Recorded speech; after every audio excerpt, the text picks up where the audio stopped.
Hi, so this is what I've implemented for the Mipmap assignment.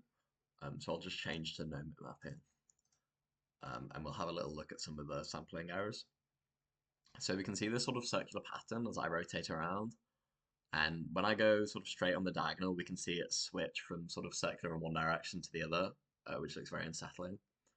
And as I look off into the distance, we can even see, if I get a bit closer to grazing, we can just see how off the sampling is, and even some errors, well, multiple areas where there's white and black columns instead of the checker pattern that we'd expect. So to fix this, let's try switching to nearest. So now what we're doing is just sampling the correct mipmap level and just taking the texel that's closest to the intersection.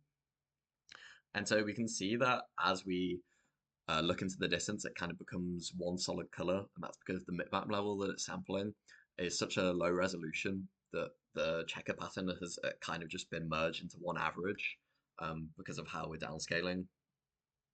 And so we can see that this looks slightly better as we avoid some of the errors, but we can even still see some at the end there. Then to fix this, let's go to sort of linear interpolation. So what this is doing is it still samples just one mipmap level, but it sort of has a small grid around where the ray intersects, and it averages those out.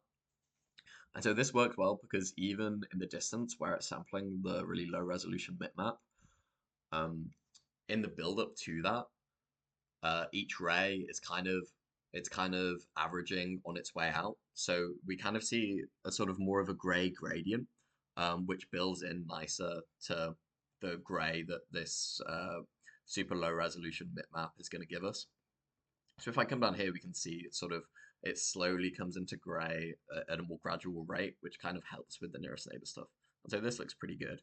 But obviously we do have some errors here because you can still see off in the distance a line between where the checkered pattern completely stops.